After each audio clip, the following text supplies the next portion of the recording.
Celebramos la solemnidad de la Inmaculada Concepción de la Santísima Virgen María. Una solemnidad que nos llena de profunda emoción. Alabamos a Dios por el don reservado a María. Ser santa, la de ser santa desde su concepción, para no ser golpeada por el pecado ni por el mal.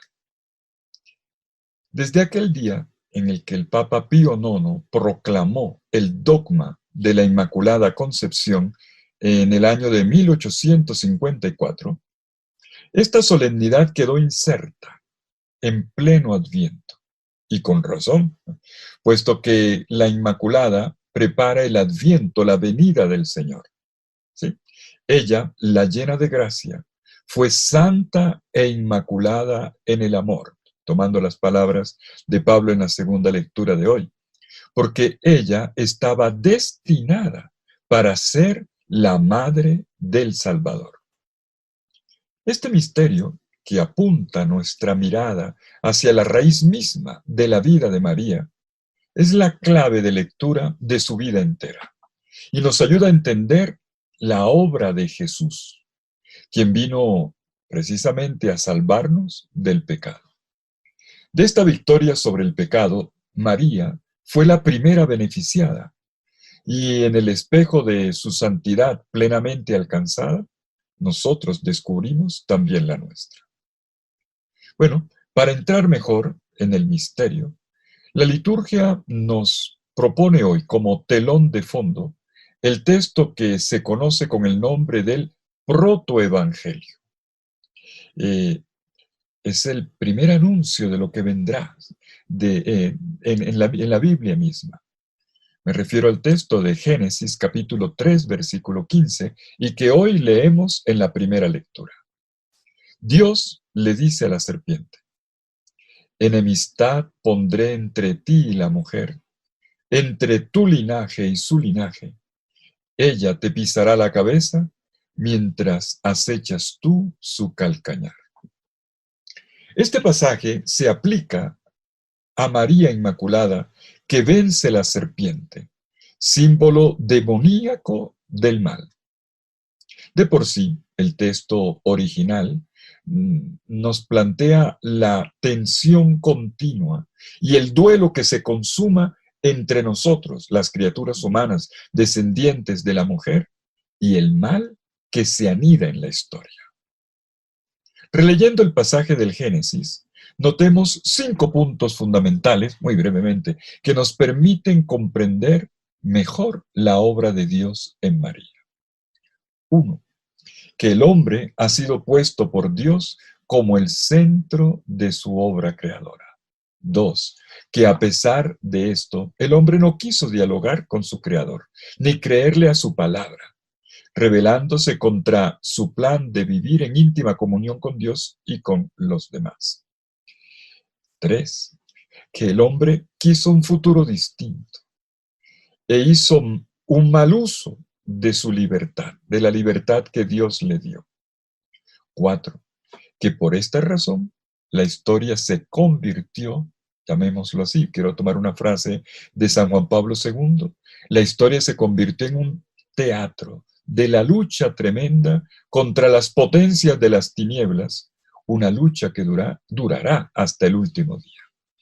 Y 5, de ahí que la vida en el Señor esté caracterizada por el combate, por el conflicto, por el esfuerzo para conseguir el bien y lograr la unidad interior en Dios. Nuestra vida es un campo de batalla.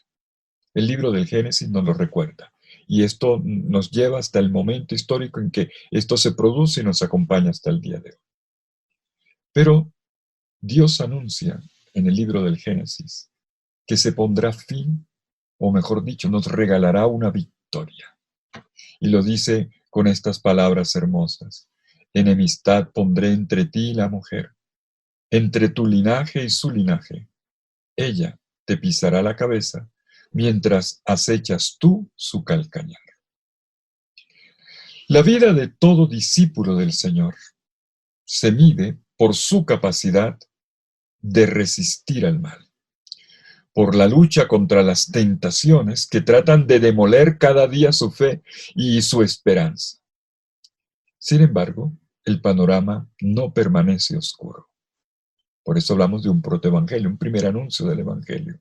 Y nuestra fe proclama hoy que con la venida de Cristo a la humanidad a través de la Santísima Virgen María, este combate tomó un nuevo rumbo y llegó a su fin con la victoria del Señor.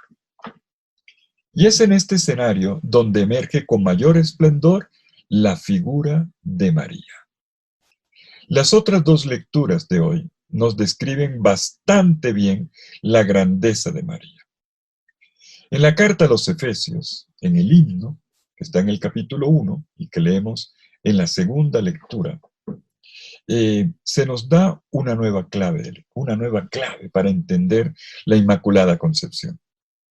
Dice Pablo, bendito sea Dios, Padre de nuestro Señor Jesucristo, que nos ha bendecido en la persona de Cristo con toda clase de bienes espirituales en los cielos. Porque ya antes de crear el mundo, nos eligió en Cristo para que fuésemos santos e irreprochables ante Él por el amor. Bueno, aquí está la expresión, santos e irreprochables, o sea, sin mancha, intachables, mejor dicho, inmaculados. Ahí está la palabra inmaculado. En griego, amomos, se dice, inmaculado.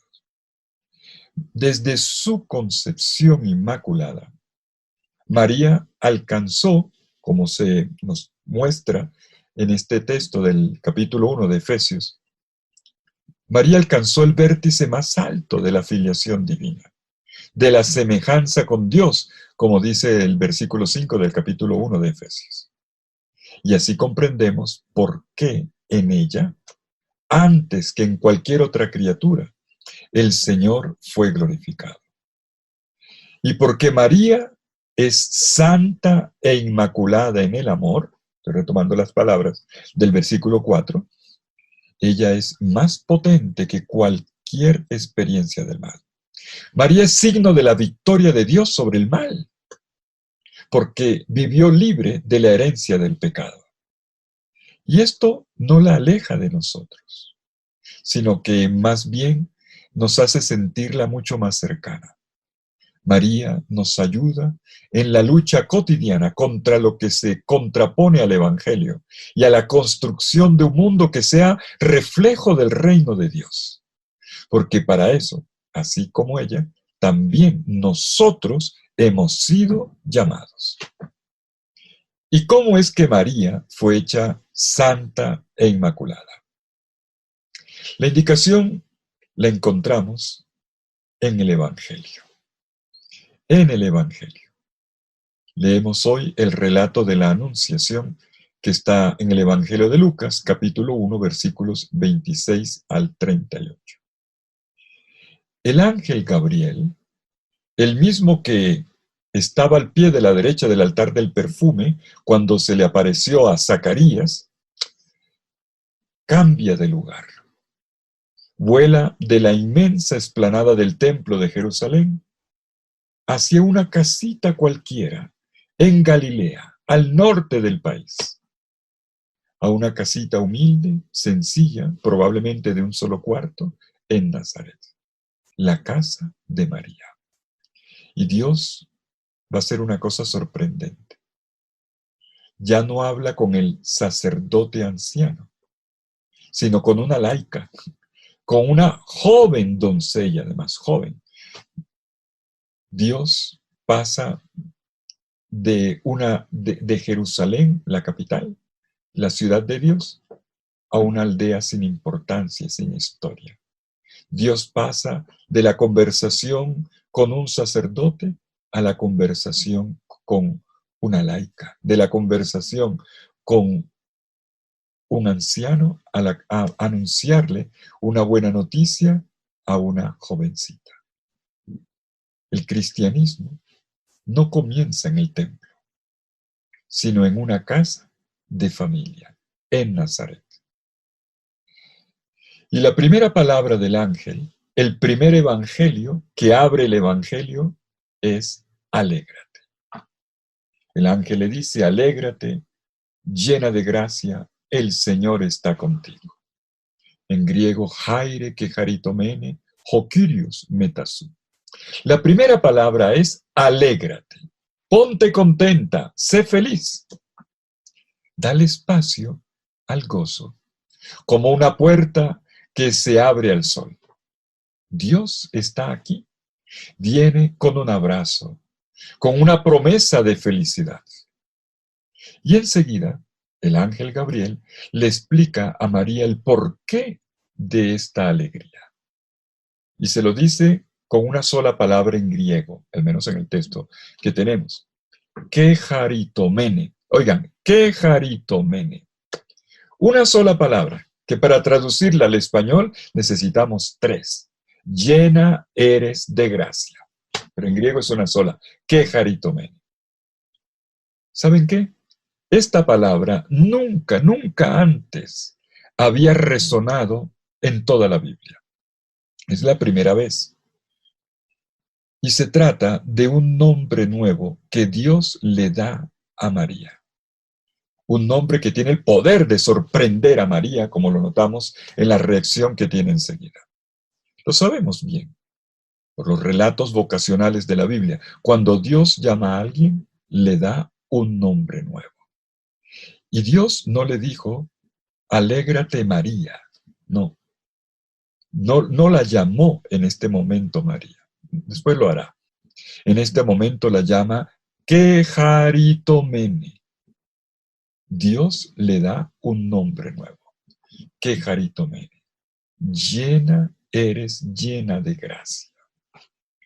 Quiere decir, es una palabra con un peso de significado muy grande. Quiere decir, todo el amor de Dios, María, está dentro de ti. Eres perfectamente amada.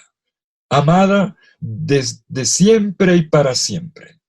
El amor de Dios llena tu corazón y se irradia en ti como belleza.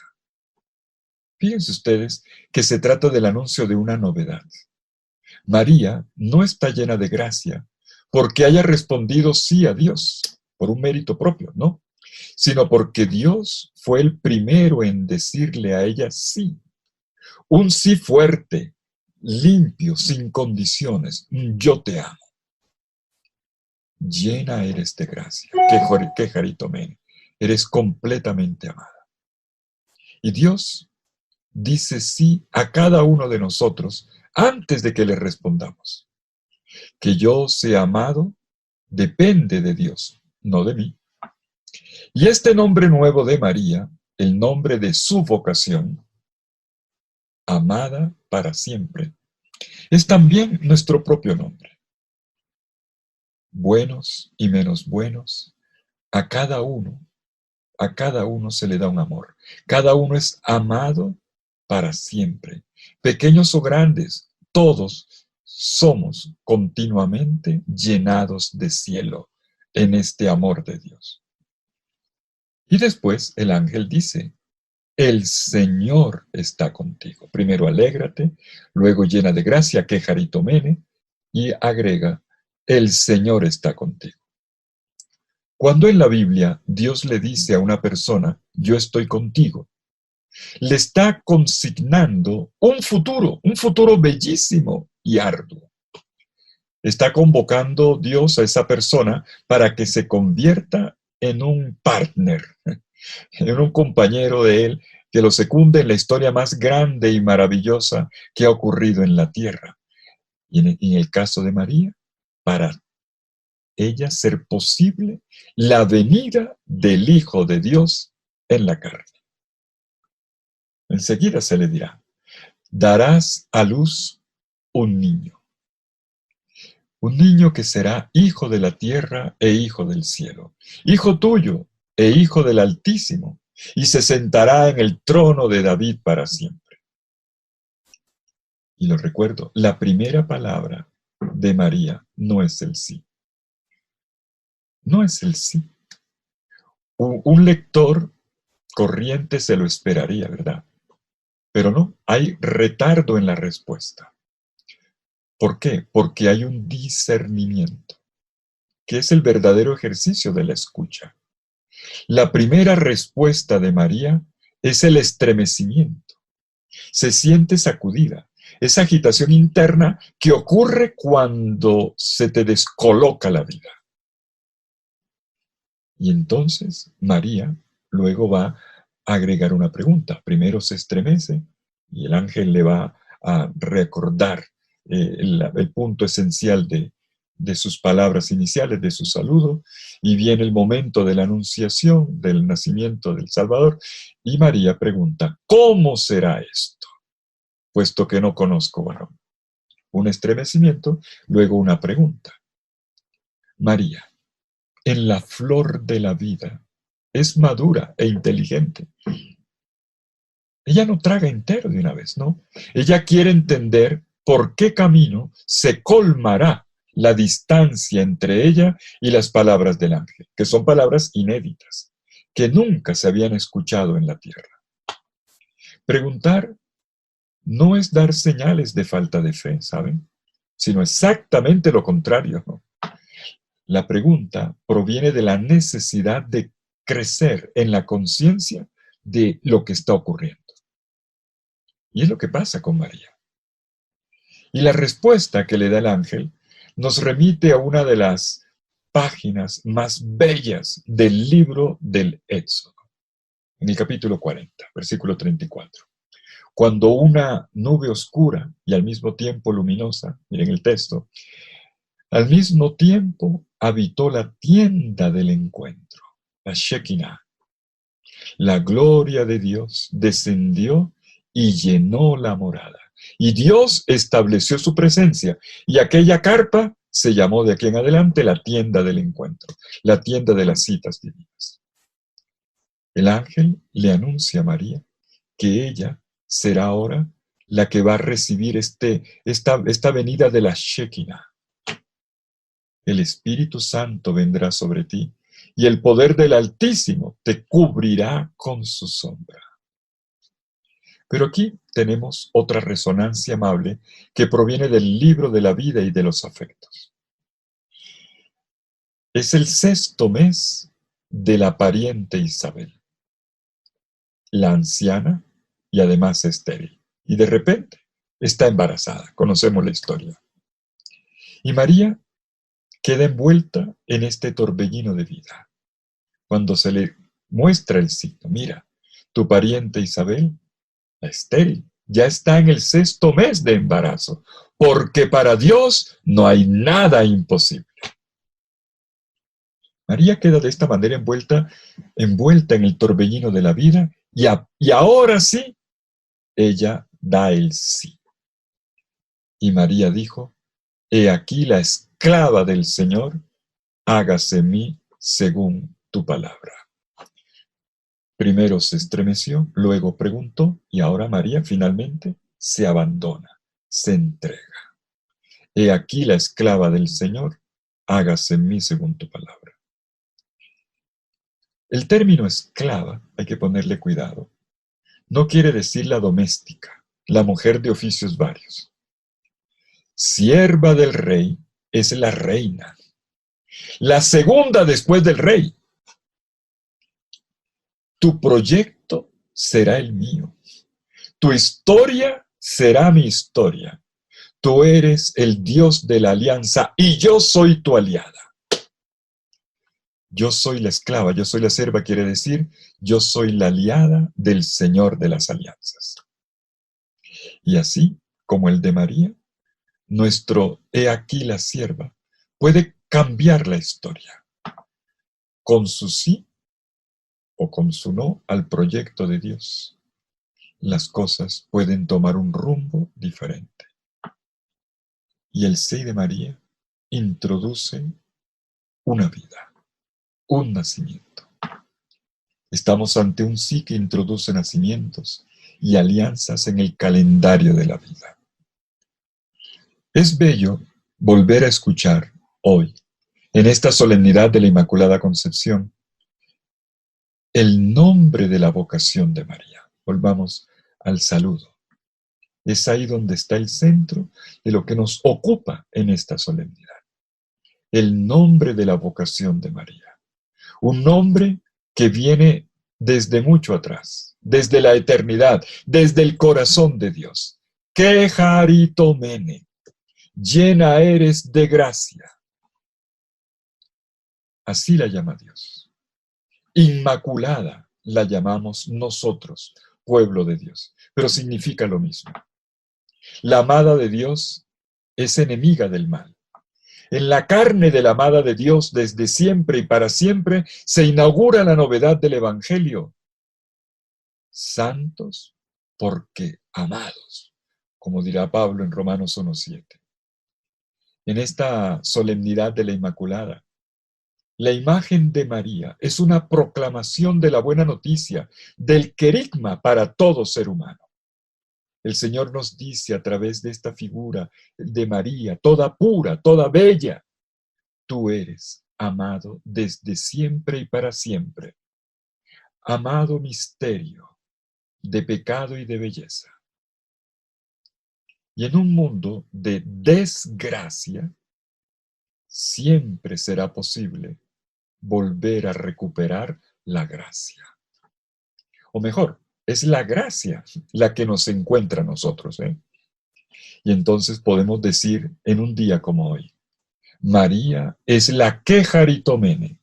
María es la llena de gracia, la llena de santidad, la que está llena de la belleza, de la hermosura de Dios, porque fue redimida de una manera sublime desde el primer instante de su concepción, pero también porque ella supo acoger este amor primero, esta gracia en su vida. La hizo crecer dentro de ella, apoyándose en la palabra del Señor, declarándose la esclava del Señor y convirtiéndose de esta manera en la discípula perfecta de Jesús. Y fue así como María permitió que la gracia invadiera la historia del mundo y creara aquella humanidad renovada, de la cual ella es el modelo perfecto. Y esta fiesta de raíces santas, mis queridos amigos, es la profecía de nuestro destino. Recordemos la palabra de Pablo en la segunda lectura de hoy, en la carta a los Efesios. Él nos eligió en Cristo antes de la fundación del mundo, para que fuésemos santos e inmaculados ante Él por el amor. Y así, nosotros nos convertimos en alabanza de la gloria de su gracia. Somos lauden gloria, alabanza de la gloria de su gracia. Un don que tan generosamente nos ha concedido en el amado, acentúa Pablo. En este día tan hermoso, ponemos nuestra mirada en María, para entenderla a ella y para entendernos un poquito más a nosotros. Inmaculada no quiere decir que María haya sido preservada de la lucha. Y es preservada del pecado, pero no de la lucha. Ya lo vimos en la primera lectura. Me devuelvo a la lectura de Génesis. Ella luchó contra la serpiente. Ella experimentó la fatiga del creer. Ella pasó por el crecimiento en la fe, en medio de la rutina de lo cotidiano. Ella, en los dolores lacerantes que trae la vida, y también en el dolor al pie de la cruz. Inmaculada no quiere decir sin tentaciones, sin cansancios en el corazón. También Eva vino al mundo como inmaculada, ¿saben? Y sin embargo, Eva cayó cuando su corazón se dividió. María, en cambio, no se dividió, se mantuvo unificada, integrada, y así no se dejó torcer por la tentación. Inmaculada quiere decir más bien que en medio del blanco y negro que compone nuestra humanidad profunda, que colorea nuestra existencia y que hace del corazón un campo de batalla, Precisamente en esa raíz del corazón, todo recomenzó con un amor total que venció al mal y que jalonó su historia personal. Una historia personal que hizo que en ella no hubiera sombra de pecado, sino más bien una acuarela de vida que era reflejo de la belleza de Dios. Por eso hoy saludamos a María diciéndole, tota pulcra es, María. Eres pura, eres espejo de la hermosura de Dios. Eres lo más hermoso. Si con la encarnación Dios cambia su propia historia en el mundo, podemos decir también que con María se marca el punto nodal, que señala el inicio de una humanidad finalmente lograda, vencedora de la violencia y de todas las sombras del mal. Y todo esto fue obra de Dios. Lo recordamos hoy. Fue obra de la gracia. Pero, permítame para concluir decir, sí, de la gracia, pero no del todo. La obra de Dios es decisiva, podemos estar seguros, pero el sí de María también lo es. María participó con su sí, con su acogida, con su respuesta, con su entrega. María, permítame decirlo así, es el alfabeto de la esperanza. María es el modelo de todo ser humano. María es posibilidad de la alegría. Sin su sí, sin su consentimiento, nuestro cristianismo resultaría triste y amargado, empobrecido de toda dimensión gozosa y danzante, como ocurrirá en el Magnificat que viene enseguida después del relato de la Anunciación. Como podemos ver hoy, mis queridos amigos, en el Evangelio de la Anunciación nos encontramos con la primera vez de muchas cosas, pero hay una fundamental. Es la primera vez en los diálogos con el cielo que a una criatura de la tierra se le concede el decir la última palabra. Y ella dijo, he aquí la esclava del Señor, hágase en mí según tu palabra. La que Jaritomene, la que fue amada desde siempre y para siempre, respondió a este amor con un sí. Y no lo olvides, un sí puede cambiar la historia.